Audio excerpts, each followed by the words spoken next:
Welcome to WhiskyCast, cask strength conversation featuring news and interviews from the world of whiskey. I'm Mark Gillespie, and this is episode number 1005 for May 21st, 2023. Coming up in a few minutes. Everything had a day, World Peanut Butter Day, Beer Day, Gin Day, Vodka Day. Everything had a day, and everything does have a day now. But I was just, I just thought there was an opportunity there to do something to get people excited in the same way that on St. Patrick's Day, a lot of people suddenly think, I've not had a Guinness in a long time.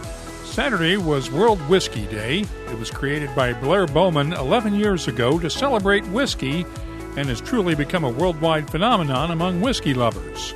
Blair Bowman joins me later on WhiskyCast In-Depth to discuss the state of whiskey, especially given recent moves by the Scottish government that could hurt the Scotch whisky industry. I'll also have the What I'm Tasting This Week department, our community segment, Behind the Label, and more. The news is next on this week's WhiskyCast. Hey friends, Gabriel Cardarella here again with Dewar's Scotch Whisky, and I have to say, Dewar's French Cask Smooth is a double-aged masterpiece, finished in apple brandy cask from Normandy to be unlike anything you've tried before. More in a bit. And now, a message from Robin Redbreast. Small batch. How would you describe it? It's like an Irishman's understanding of baseball. Extremely limited. Proud sponsor of WhiskyCast. Redbreast. Pass it on. Let's get started with the news. It's brought to you by the Dalmore. We'll begin with an update on a story we first brought you back in January, the legal tangles involving Justins House of Bourbon stores in Kentucky and Washington, D.C. The owners of Justins have reached a settlement with the D.C. Alcoholic Beverage Control Board on allegations that their internet-only store in the district violated ABC rules. According to Kentucky.com, Justins agreed to pay a total of $3,000 in fines for failing to keep records on premises and interfering with an investigation by failing to produce those records within 48 hours. The settlement dismissed the more serious charges of illegally transporting alcoholic beverages within the district and misuse of an off-premises storage facility. The D.C. raids were part of a multi-state investigation that also included federal agents. It's not known whether the investigation will lead to charges in other states, including Kentucky, where authorities seized numerous bottles of bourbon and other items of evidence back in January. I get asked occasionally how to get a job in the whiskey industry, and now the Scotch Whisky Association has launched a new website to help people do just that.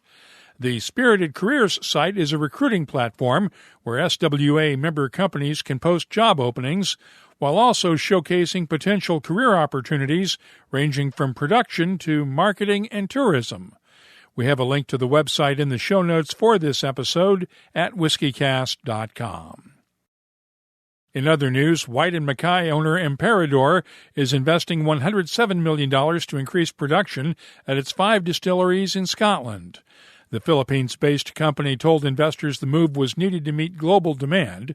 The company owns the Dalmore, Jura, Fettercairn, and Tamnavulin malt distilleries and the Invergordon grain whiskey distillery in Scotland. The investment comes as Emperador reported strong sales growth during the first quarter of this year across all global markets. One of America's largest distillers is entering the American single malt market. Beam Suntory will be releasing Claremont Steep starting next month. It's a 100% malted barley whiskey made in the traditional Beam style, using the family's jug yeast and a column still. Master distiller Freddie No also wanted to use new oak casks for maturation. We took the traditional route of still using a new cask because that is what I think is the backbone of American whiskey, is the use of that new oak cask. But we also varied it, right? So we did a quick char one with a toast profile before. And so to me, it's showcasing that you can have rigid guardrails, but still kind of play a little bit outside the box. But point being to accentuate the flavor of that single malt grain that deserves a little bit of its own talking point, not a used cask or influence from another spirit. So yeah, that was a lot of it. Is helping to define the category and a place where the flavor, I think, is very unique and very approachable. Claremont Steep is 5 years old and will carry a recommended retail price of $59.99 a bottle when it hits retail shelves in June. By the way, we are still waiting for the TTB to issue its final definition of American single malt whiskey. That announcement could come any day now. Also on the American whiskey front, Jack Daniel's is adding a new barrel-proof rye to its single-barrel collection. Single-barrel barrel-proof ryes have been available before, but this will be a permanent addition to the lineup. It'll sell for $59.99 a bottle, with bottling strength varying between 62.5% ABV and 72.5% ABV. Definitely a hazmat bottling. Other new whiskeys announced around World Whisky Day. Redbreast is out with its annual Dream Cask edition. Master blender Billy Layton and blender Dave McCabe picked a 27-year-old bourbon cask and a 28-year-old ruby port cask to blend together. They then finished that blend for 3 months in 2 tawny port casks. 780 bottles will be available starting Monday through an online ballot for members of the Birdhouse, Redbreast's online club. The price tag, €580 a bottle. Irish Distillers has also released the 4th edition in the Middleton Very Rare Silent Distillery Collection. It's a 48-year-old Irish whiskey distilled at the original Middleton Distillery before it closed in 1975 and comes from single pot still and grain whiskeys laid down in 1973 by the late Max Crockett. Only 119 bottles will be available worldwide as Irish Distillers prepares to celebrate the 200th anniversary of the original Middleton Distillery, which opened in 1825. Royal Salute is adding to its Polo collection range with a new 21-year-old Jodhpur Polo edition. The whiskey celebrates Jodhpur, India's place as the birthplace of modern polo, and is available in limited amounts worldwide for $160 apiece. Turns out retired Johnny Walker master blender Jim Beveridge had one last expression in him before he left. The master's cut version of Johnny Walker blends just 2 whiskeys, grain from Cameron Bridge with single malt whiskey from Rose Isle in Speyside. It'll be available later this summer at the Johnny Walker Princess Street Experience in Edinburgh and select global markets with just 1,000 bottles available. Tomatin is out with a new 12-year-old Kubakan single malt. The lightly peated whiskey is matured in Caribbean rum casks. It's available at whiskey shops worldwide with a recommended retail price of £65 a bottle. And Glendronach is out with batch number 12 of its cask strength edition. It's matured in a combination of PX and Oloroso sherry casks and bottled at 58.2% ABV. It's available in the U.S. for around $105 a bottle. Rabbit Hole is celebrating its 10th anniversary with the release of Tenniel. It's a blend of Cave Hill, Rabbit Hole's 4-grain triple malt bourbon, with High Gold, a high rye double malt bourbon. It gets its name from the artist John Tenniel, who did the original illustrations for Alice's Adventures in Wonderland. 939 numbered decanters are available for a recommended retail price of $650 each. And finally, the American Distilling Institute handed out its International Spirits Competition Award winners this week. New Holland Spirits won the Best of Class Whiskey Award for its Dragon's Milk Original Small Batch Bourbon, while the Cotswolds Distillery won the International Award for its Bourbon Cask Single Malt Whiskey. In the separate category for sourced whiskeys, Augusta Distillery won the Domestic Whiskey Award for its 15-year-old Buckner's Single Barrel Bourbon, while ICO Importers won the International Award for its World Whisky Society Reserve Collection Japanese Single Malt. You can keep up on the latest whiskey news all week long at WhiskyCast.com. The news is brought to you by the Dalmore. Hello, Richard Patterson here, Master Distiller, Master Blender for the Dalmore. You know, whenever the team and I are in the world sharing our exceptional single malt, we like to keep in touch with Mark Gillespie and the latest news from WhiskyCast.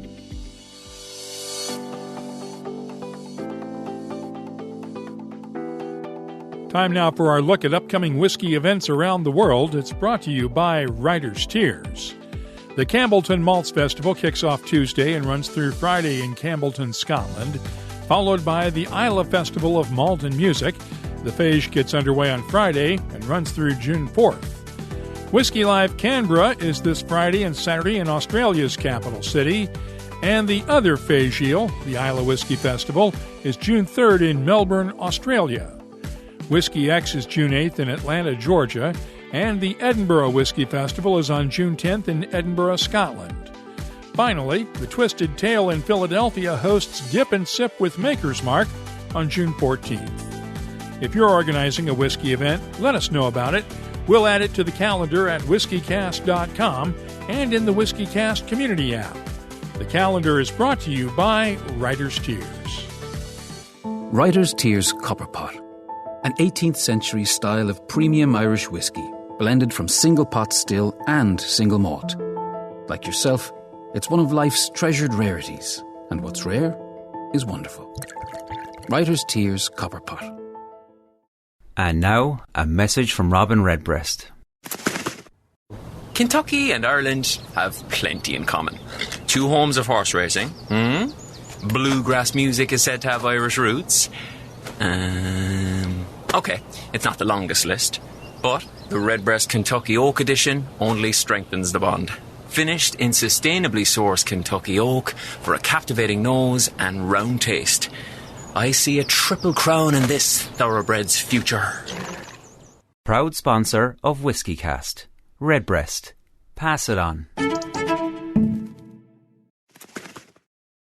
WhiskyCast In-Depth is brought to you by Mortlock and the Classic Malts lineup. Saturday was World Whisky Day, a day to celebrate all things whiskey-related around the world.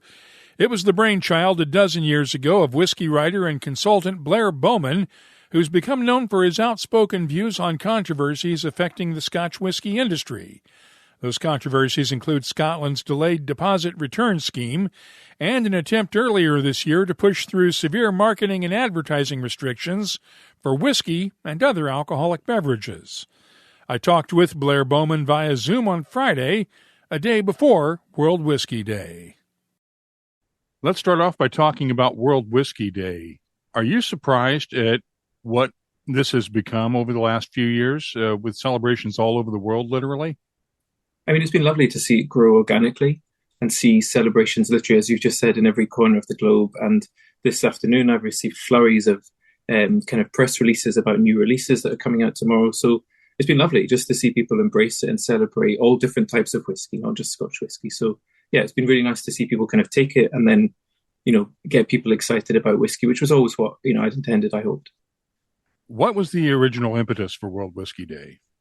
It was seeing that there was a World Gin Day and thinking, well, they have worldginday.com. I'll, snap up worldwhiskeyday.com. And, that was 2011. Wow, it's amazing. Time's just flown by. And that's where it just started from that? Yeah, it just started from that, and knowing that there'd been everything had a day, World Peanut Butter Day, Beer Day, Gin Day, Vodka Day. Everything had a day, and everything does have a day now. But I was just, I just thought there was an opportunity there to do something to get people excited in the same way that on St. Patrick's Day, a lot of people suddenly think, oh, I've not had a Guinness in a long time. And they just need a little bit of an encouragement to try something. And, for you and me and lots of other people within the whiskey industry, every day is a whiskey day. But there's a lot of consumers who never touch whiskey and maybe just need a little bit of a nudge or kind of being kind of almost a kind of a gatekeeper or kind of a stepping stone in to whiskey to say, come and try it. This is this, celebration that takes place all around the world.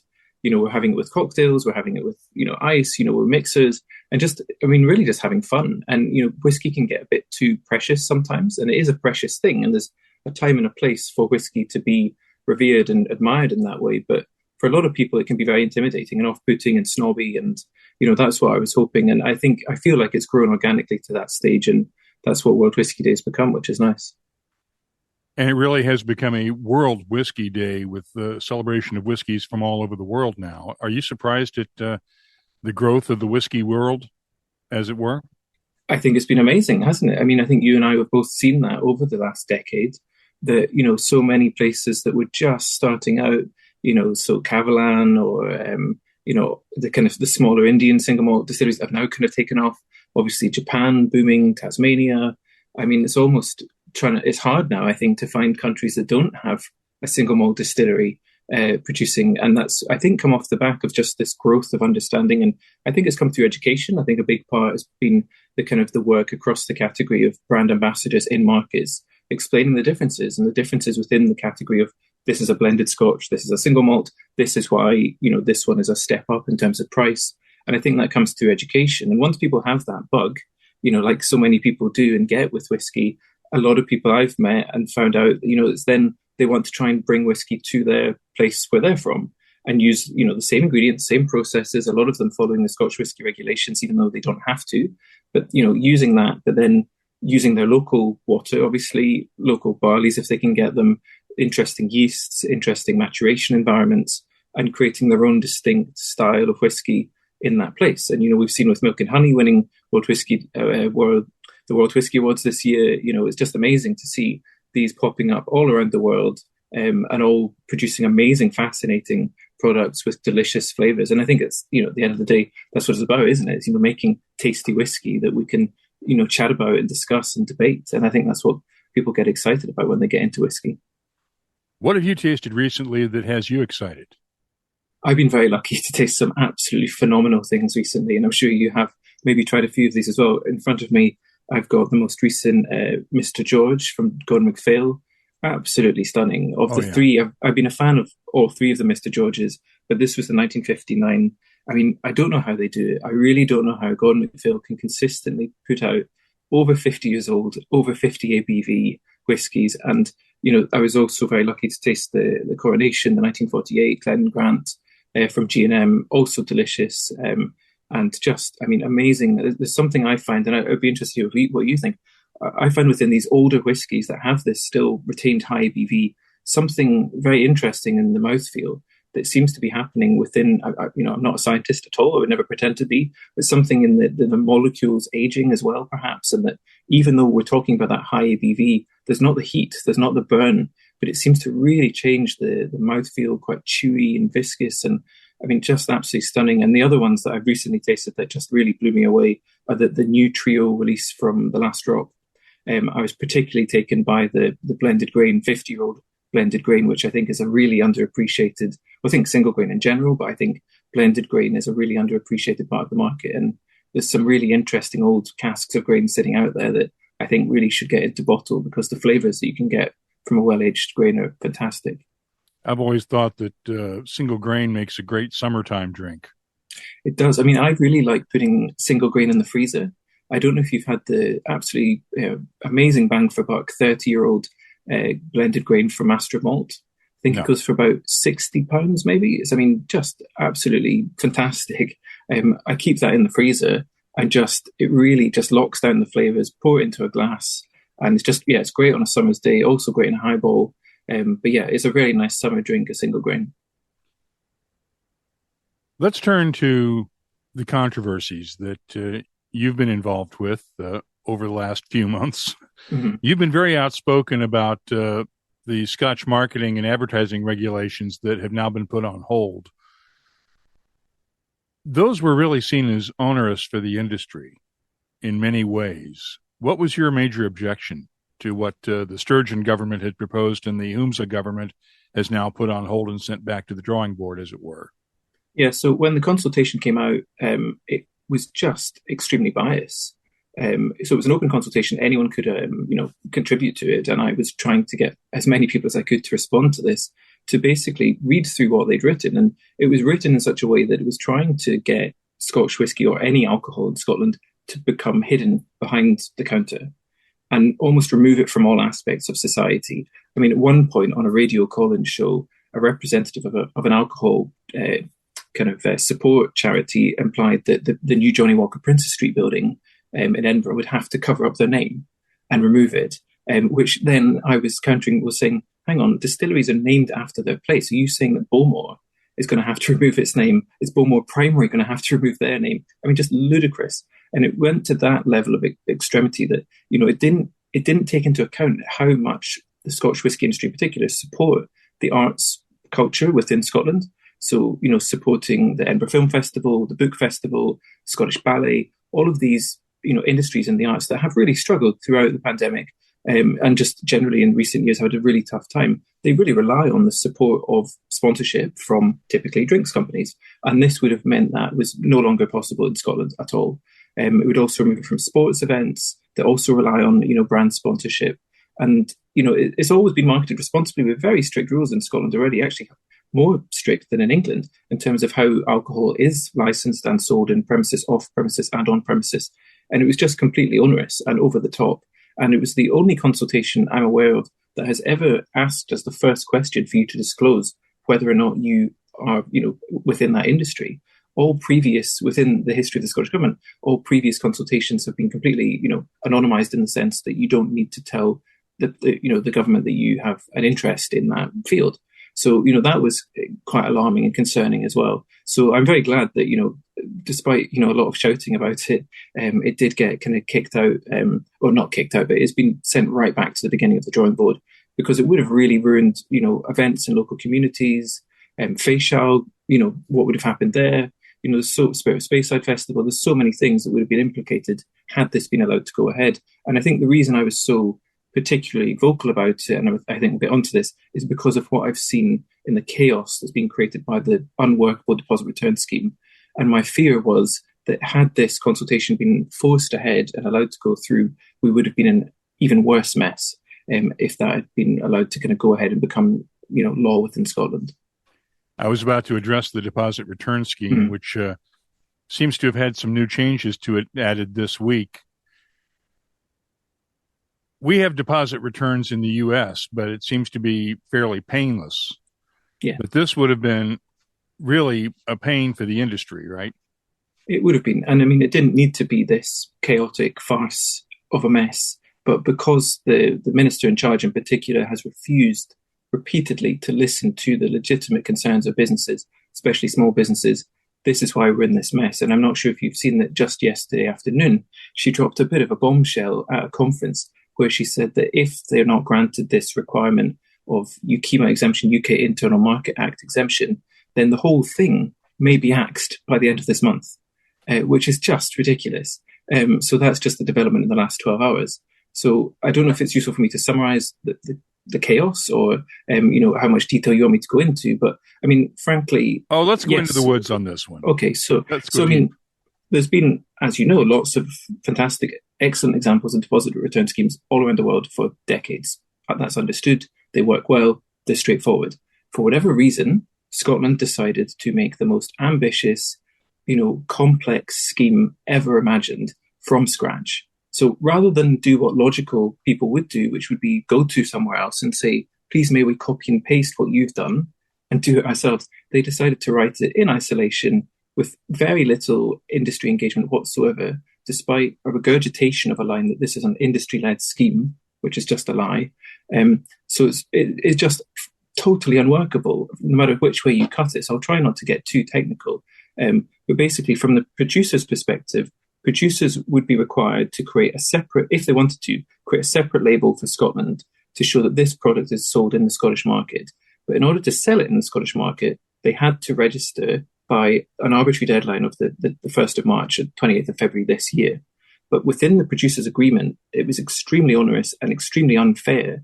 So it was a legal obligation. If you want to sell your product in Scotland, you were legally obligated to sign up to this complex contract.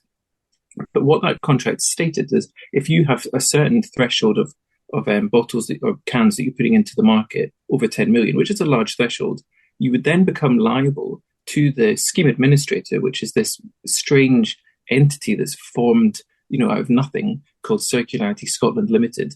And you'd be liable for every month that the scheme doesn't launch if it didn't launch on the official launch date, which is the 16th of August, which I'll get onto in a second at some point as well. So that was the original launch date. But had there been a delay, which there has been now, pushed out to March 1st next year, then if you were over these thresholds, you would pay, starting, I think, 50,000 a month to keep the scheme ticking over, to stop it from, trundling to a halt, up to 1.5 million a month to keep this thing ticking over, even though it was failing. So there was that angle. There was also within the terms and conditions of this contract that at any point they could change the game. They could change the playing field. They could change the goalposts, which was just seen as extremely unfair on businesses.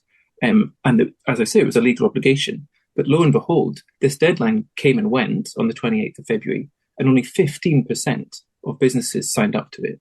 So that just goes to show how bad it was that essentially 85% of drinks currently sold in Scotland chose not to, because it also includes any drink that's imported. So every wine, every beer, every spirit, every anything to be sold in Scotland has to be signed up to this scheme.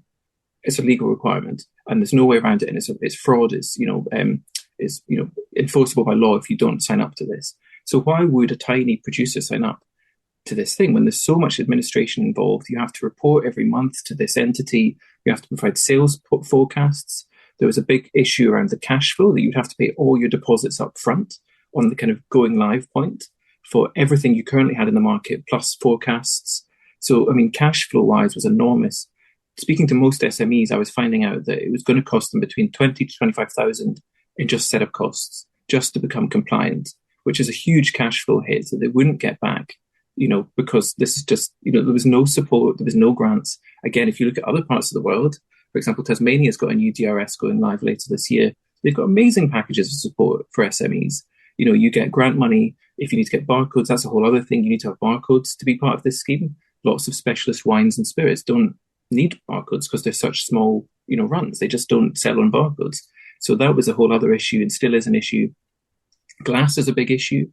So the rest of the UK, so England, for example, have said that their DRS is going to go live in October 2025, which is not too far away, but they're not going to include glass because glass is already widely recycled, especially in hospitality. It's more than 90%. It's almost 100% in the hospitality industry and has been for a long time. That's the same in Scotland. So we already have curbside recycling in most cities and towns in Scotland where you can, empty your bottle, take it to your front door. It's collected every fortnight.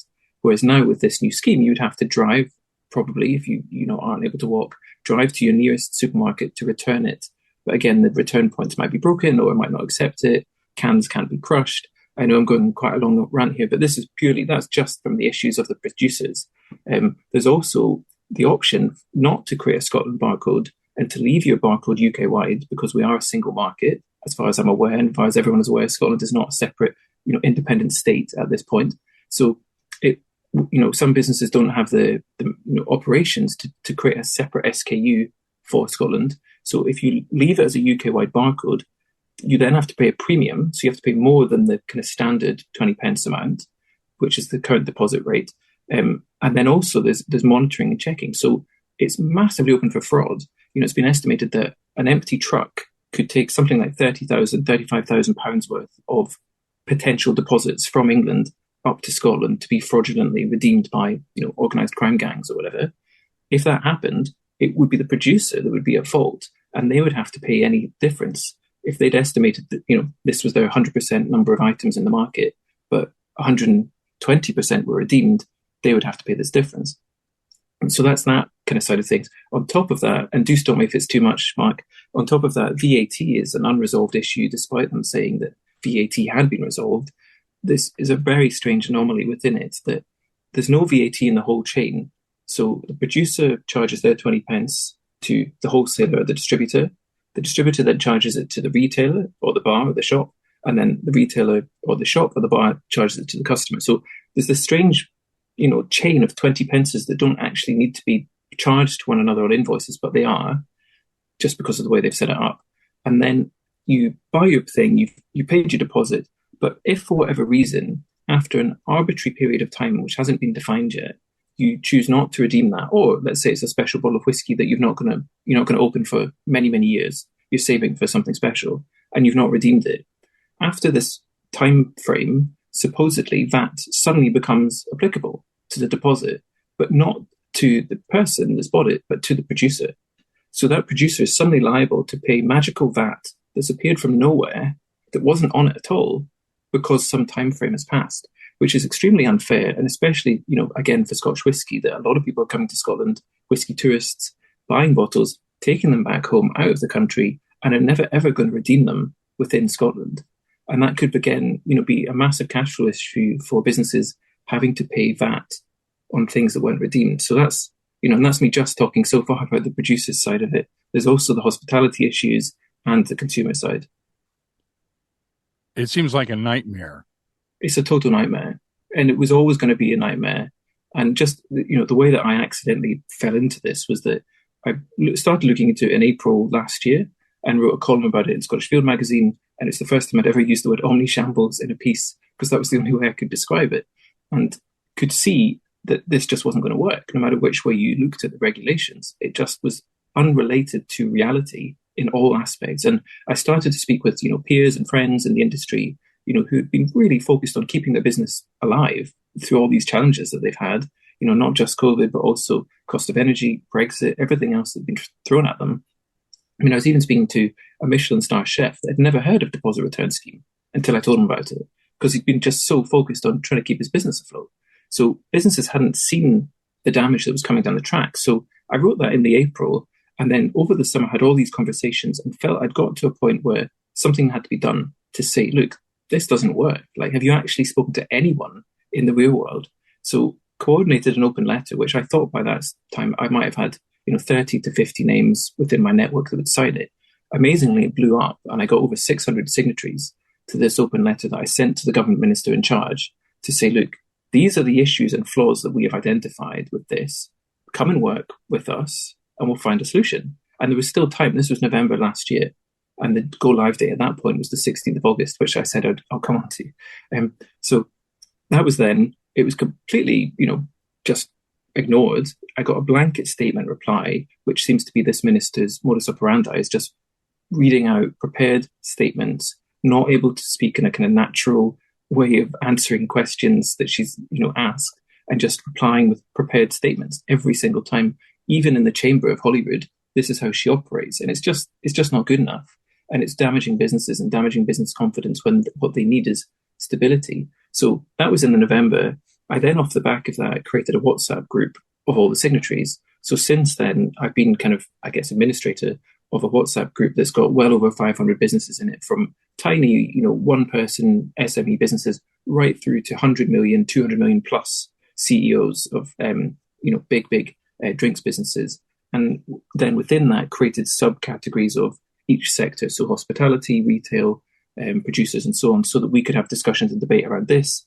Also, this was all happening at the same time as that consultation for the alcohol advertising ban. So, it was useful to coordinate within the group of how we could kind of mobilise on that. So the positive of all of this is there's now a really active group of people across, not just in Scotland that this is impacting, businesses all around the world that are impacted by these regulations. But I feel that it's given us enough weight to then really, start to get our voices heard, start to champion it, start to lobby it. And we have had support now from, lots of MSPs, and I've been, unfortunately, deeply engaged in a way that I never intended to be, lobbying with, very senior government ministers, members of parliament, watching parliamentary debates and texting, MSPs and seeing things happen that I'm asking.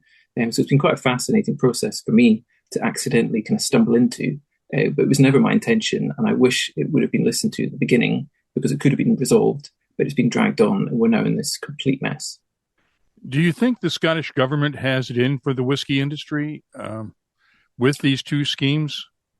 For a while, I felt it seemed a little bit bizarre that there was all of this. I mean, plus there's another consultation on the Pete Bog consultation. So I did unfortunately see there was a bit of a correlation, but I think it's just unfortunate. I think there's been a very strange relationship between the Scottish government and alcohol in general for quite a long time. For as long as I was, I've been doing stuff in whiskey, there's been a very strange thing that on the one hand, they'll say, it's Burns night, have a whiskey, or it's World Whisky Day, have a whiskey, or it's, whatever, it's St. Andrew's night, have a whiskey. So they'll kind of champion it on that stage, globally, do things that, Tartan Week in New York, all of these kind of things. But then on the other hand, they'll say, it's terrible. We've got one of the highest alcohol abuse rates in Europe. And, they'll really try and shut it down and clamp it down at a kind of domestic, local level. But they'll try and champion it because it's this fantastic export and this amazing success story for, Scotland and for the UK in terms of export and growth. It's managed to get through, as it has done for a long time, any kind of hurdle that it's had. It's a tiny blip in the lifespan of a cask. It just kind of rides out all these kind of challenges of Brexit and the Trump tariffs, and, it just kind of sees it through. But I do find there is this strange dichotomy of they'll love to champion it on that stage, but on the other hand, they'll try to make it prohibitive and hard for business to trade. Even at the moment with the issues around the UK duty, again, it just seems very strange that they're penalising these successful businesses that should be, I think, championed and encouraged to grow because they're great employers, they're great exporters. So, yeah, I do find that a bit of a strange one, to be honest. Let's end this on something positive. What's good going on with the industry right now? I mean, I think there's lots of exciting things happening globally. So many new interesting distilleries. We're getting so many interesting new flavors of things coming out. All these, I think is, again, I think it's because of this education and understanding globally. Consumers now appreciate very old and rare whiskies, and it's, a real treat for people like you and me to sample these casks that were just kind of, I think, waiting for the right moment.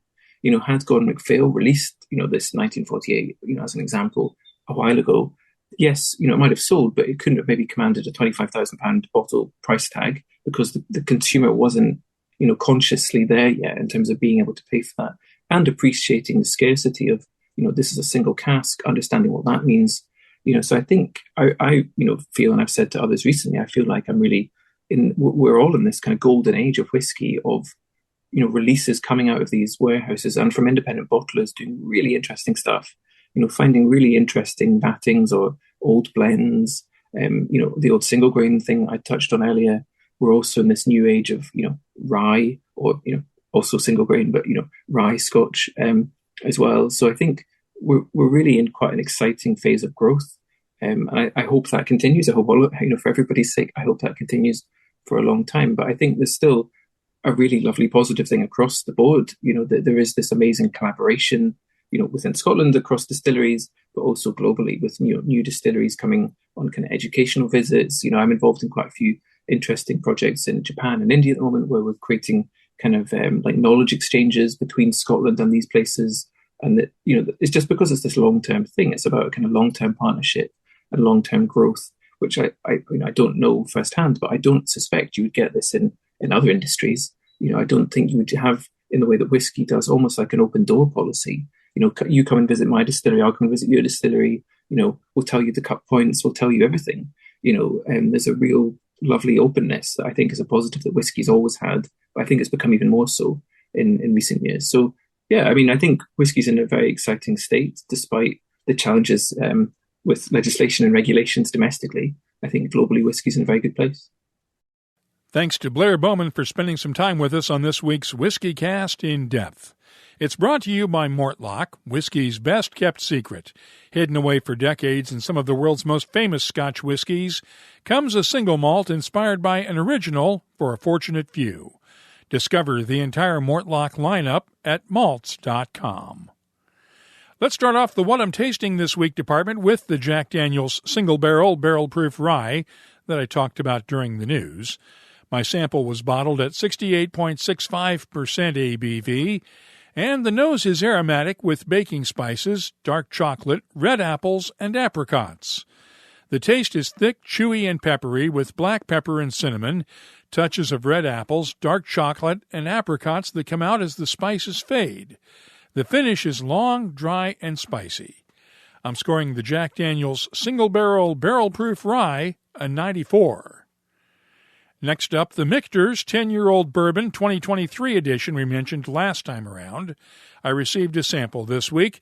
It's bottled at 46.4% ABV. The nose has notes of leather, tobacco, caramel, honey, and wood spices. The taste is thick and peppery with black pepper, clove, cinnamon, and touches of dark chocolate, honey, and brown sugar. The finish, long, dry, and spicy with lingering touches of black pepper and cinnamon. I'm scoring the Michter's 10-year-old bourbon 2023 edition a 92. And finally, let's look at the Glenglassaugh 46-year-old single malt matured in an ex-bourbon cask and bottled at 41.9% ABV. The nose has touches of tropical fruits with honey, papaya, cooked bananas, subtle spices, and a hint of oak. The taste is fruity with tropical notes of mango, papaya, and a nice bite of cinnamon that fades to reveal banana and honey notes. The finish is long and fruity with a lingering bit of cinnamon. I'm scoring the Glenglassaugh 46-year-old a 95. I'll be adding these whiskeys to our list of more than 3,400 different whiskeys at the WhiskyCast website. Check it out this week. Gabriel here again. Dewar's Master Blender Stephanie McLeod has been doing some amazing things with cask finishing lately, and Dewar's French Cask Smooth is no exception. It's the 5th edition to the Dewar's Cask Finishing Series. This 8-year whiskey is double-aged, then finished in Calvados casks to blend together the best of Scottish distilling and aging with the finest in French brandy maturation. The nose is sweet honey and citrus in perfect balance. Taste it, and you'll get this unmistakable note of baked apple, citrus, and a hint of cinnamon spice. Now, I recommend it this time of year as an apple cinnamon highball, using lemon juice, simple syrup, unfiltered apple juice, and club soda, or simply enjoy it on its own. Either way, it's a specially crafted reward for your curiosity. Let's look at some of the activity in the WhiskyCast community app this week in our community segment. It's brought to you by Waterford Whiskey.